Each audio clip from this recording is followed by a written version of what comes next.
AITA for refusing to let my friend live in my spare room rent-free. I 36 female am in a bit of a moral predicament, and I honestly do not know if I am being selfish or simply protecting my peace. I have worked incredibly hard to get to where I am today. After years of scraping by in tiny, cramped apartments with paper-thin walls, inconsiderate neighbors, and a never-ending cycle of bad landlords, I finally managed to buy my own home, a modest but beautiful two-bedroom house that I take immense pride in. It is not extravagant by any means, but it is mine. It is my sanctuary, my safe space, the one place where I can truly relax without worrying about anyone else's mess, noise, or drama. Enter Alex. Alex and I have been close friends for over a decade. We have been through a lot together, breakups, job losses, personal crises, you name it. He is the kind of friend who can make me laugh even on my worst days, and I truly do care about him. But Alex has always been a little chaotic. He has never been great with money, often spending beyond his means, living paycheck to paycheck, and then wondering why he is always struggling. He has quit jobs on impulse, burned bridges with employers, and has generally had a hard time maintaining stability.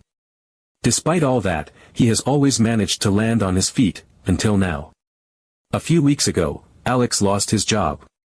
He says it was unfair, that his boss was a nightmare, that he had no choice but to walk out. I have heard similar stories from him before, so while I sympathize, I also cannot ignore the pattern. Not long after, his landlord decided not to renew his lease, citing unreliable payment history and constant late rent as the reason. Again, Alex insists this is unfair. And again, I have heard this before. Now, Alex is in a bind. He has no job, no savings, and no place to go. Naturally, he turned to his closest friends for help, and considering I have a spare room, I was the first person he asked. He told me he just needs a place to stay temporarily, rent-free, until he gets back on his feet. He assured me it would not be long, that he would find another job quickly, and that he would not be a burden. He even said, if the roles were reversed, you know I would do the same for you. At first, I felt guilty for even hesitating. Of course, I want to help my friend. That is what friends do, right? But the more I thought about it, the more uneasy I became. I know Alex. I know his patterns.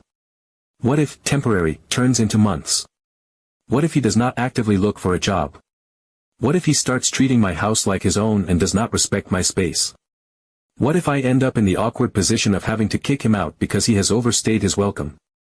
Beyond that, I love my home.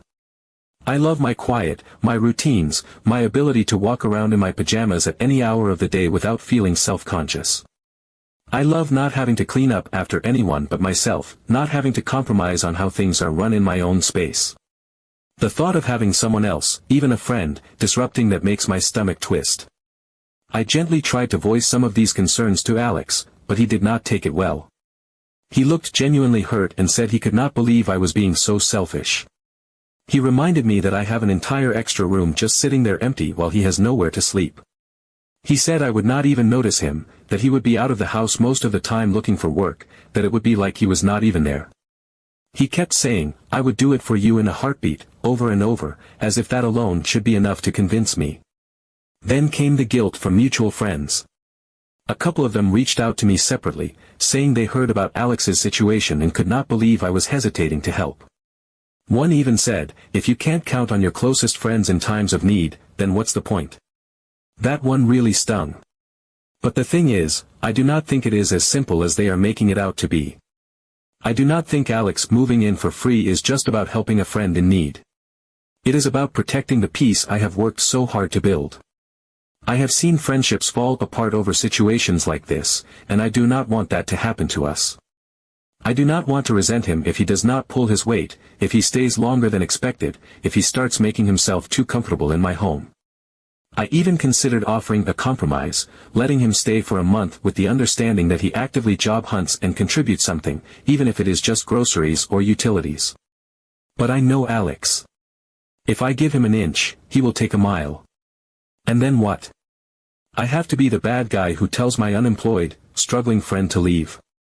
So, here I am, feeling like a terrible person for not wanting to open my home, but also feeling like I would be making a huge mistake if I did. Am I the asshole for wanting to protect my space, even at the cost of disappointing a friend in need? Update 1. I wanted to believe I was doing the right thing. When I told Alex he could stay for a month, just until he found a job and a new place, I convinced myself that I wasn't making a mistake.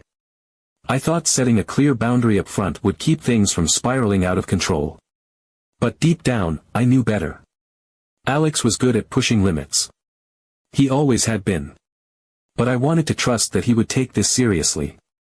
I wanted to believe that I wasn't setting myself up for disaster. I told myself that this was temporary, that he was my friend, that it wasn't a big deal. After all, how much damage could a month really do? At first, I tried to be supportive. Every morning, I casually asked him about his job search. Find anything interesting? Send out any applications today? I didn't want to come across as nagging, but I figured gentle encouragement would be enough to keep him on track.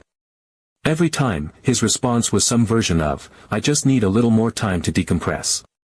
At first, it was a couple of days to clear his head. He had been through a lot, he said. Losing his job, losing his apartment, it was overwhelming. He needed a few days to shake off the stress. Then it was a week because the job market is really tough right now. He swore he was looking, but he needed to be strategic, not desperate. Then came the excuses about his resume needing updates, about needing to mentally prepare for interviews, about needing to figure out what kind of job he really wanted before he started applying anywhere. He said he didn't want to fall back into a toxic workplace, that rushing into the wrong job would only set him up for failure again. And I wanted to be understanding. I really did. So I backed off. By week 2, I noticed a shift. He wasn't looking for work at all. I would come home from work and find him sprawled out on my couch, playing games on his phone or flipping through whatever show he had mindlessly decided to binge on that day. At first, I told myself he was just taking a break. Job hunting was stressful. But as the days passed, I realized he was making himself comfortable in a way that felt too permanent. He had completely settled in. The dishes in the sink weren't mine. The groceries in the fridge were disappearing twice as fast, but he never once offered to contribute. He wasn't going to bed at a normal time anymore, staying up late watching movies in my living room, leaving half-empty snack bags and soda cans on the coffee table.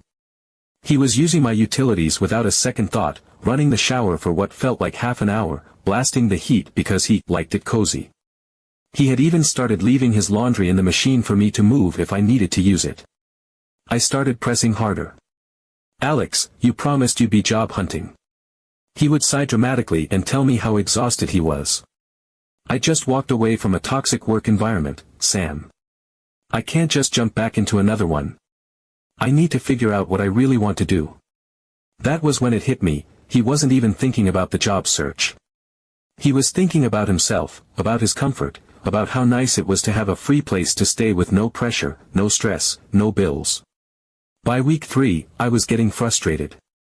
I had been more than patient, more than accommodating, but it was clear that Alex wasn't treating this like a temporary arrangement. It was starting to feel like he was treating it as a lifestyle upgrade. His things had slowly migrated into the second bedroom, not just a suitcase, but his gaming console, stacks of books, random clutter that made it look like he had been living there for years. It was subtle, the way he started acting like he belonged there. He would make comments about how nice my place was, how peaceful it felt, how lucky I was to have this kind of space to myself. One day, he laughed and said, "Honestly, Sam, you've got it made here.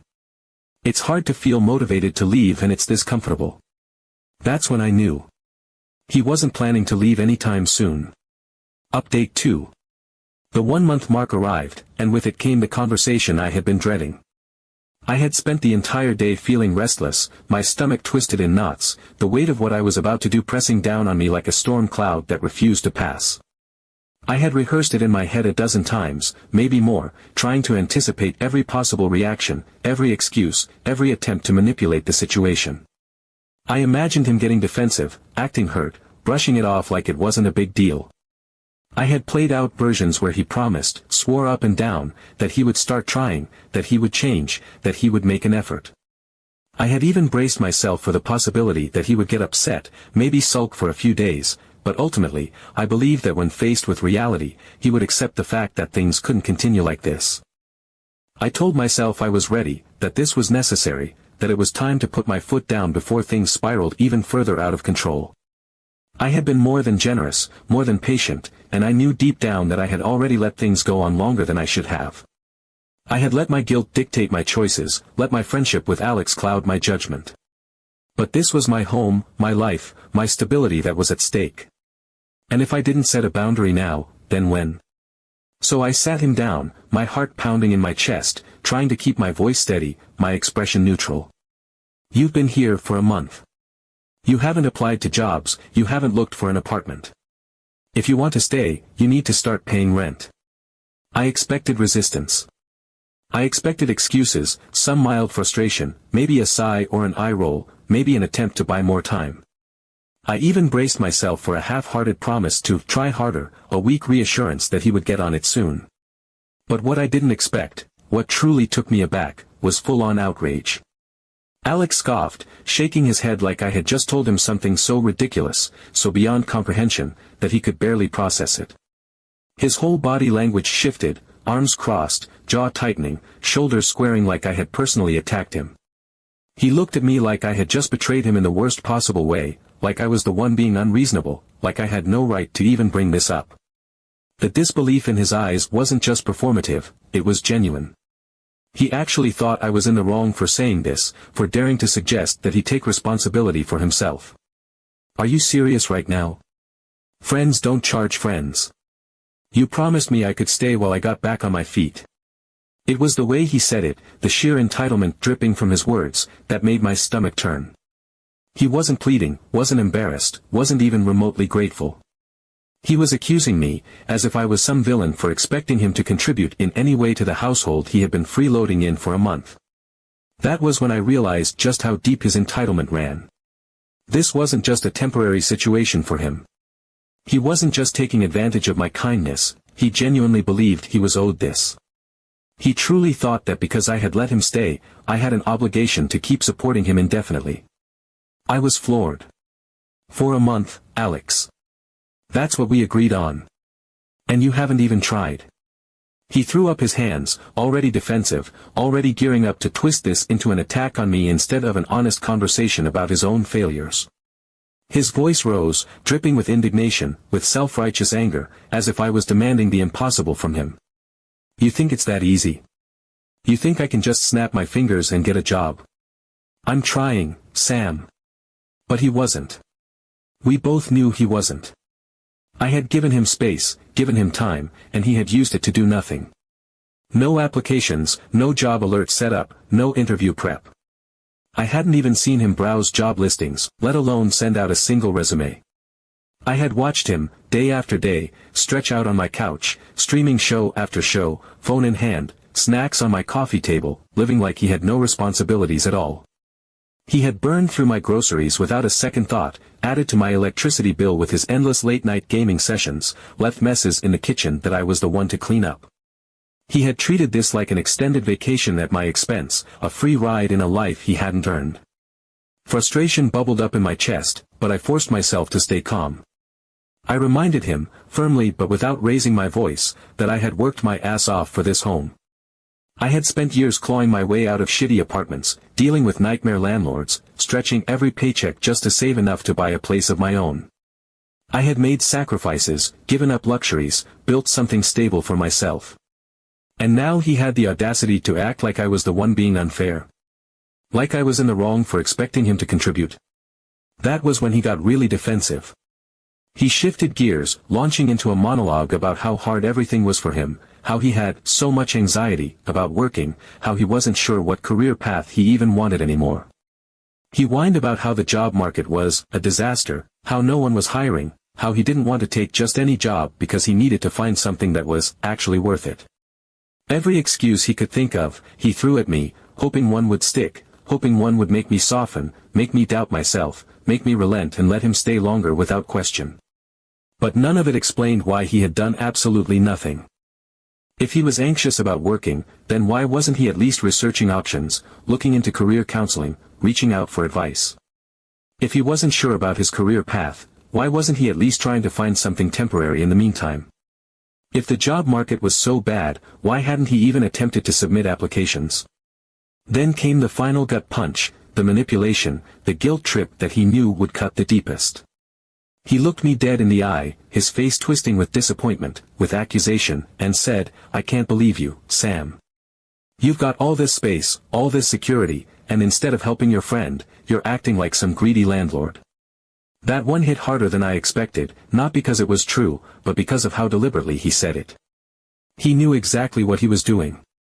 He was trying to make me feel guilty, trying to make me question myself, trying to make me believe that I was the bad guy for wanting to protect what was mine.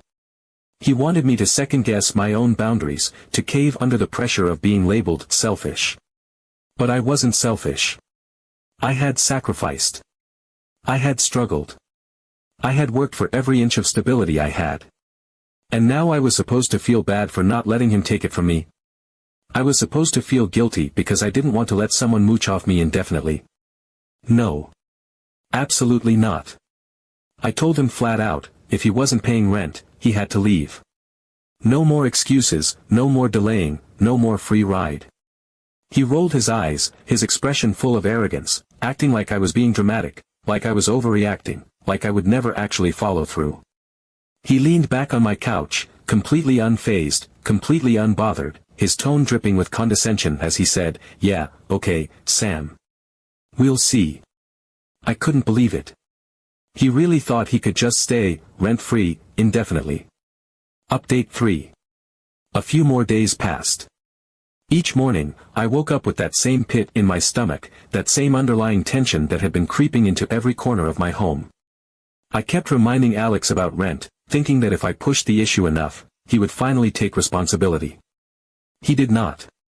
Instead, he doubled down, treating my reminders like an annoying inconvenience rather than the simple truth of the situation.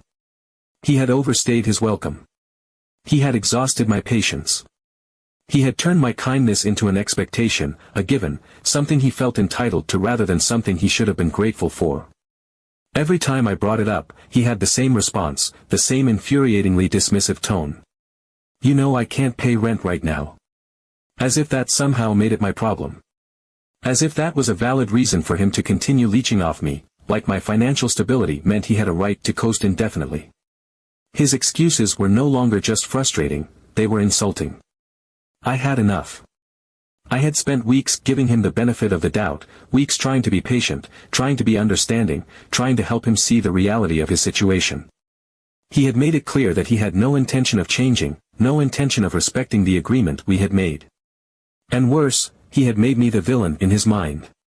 To him, I wasn't a friend who had given him a safe place to land, I was just another person who was giving up on him, another person who was turning their back when things got hard. That wasn't the truth. The truth was, I had already given him more than he deserved. One afternoon, while he was out, I made my decision. There was no point in dragging this out, no point in wasting more time hoping he would wake up and take accountability. He had shown me exactly who he was. It was time to accept that. I packed up his things. Every last item. His clothes, his gaming console, his cheap cologne that had taken up residence in my bathroom. I even grabbed the half-empty bottle of expensive shampoo he had helped himself to without asking, a small but fitting symbol of how little he respected boundaries. I folded his shirts, zipped up his duffel bag, stacked everything neatly by the door. This wasn't going to be a conversation. It wasn't going to be a debate. It was simply the end of this situation, whether he liked it or not. I sent him a text. Short.